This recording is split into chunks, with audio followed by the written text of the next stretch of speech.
All right, so I just wanted to show you really quick this amazing Samsung fridge. This has to be one of the best fridges I've ever seen. This is at the Airbnb me and my brother are staying at right now.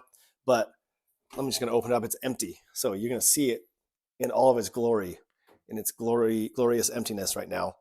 So this is what it looks like in here. Here's all these different little shelves on the door. And as you can see, it's very big. This one is very big.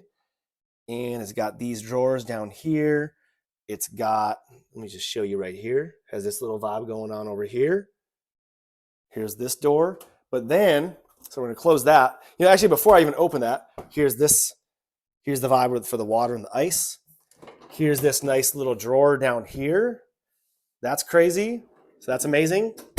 Then you've got the freezer vibe going on down here with the different drawers. So here's one drawer, and then there's another two little sections down here. And as you can see, they're very deep. And it's even got this little vibe on the door. So highly recommend this and all Samsung fridges to you.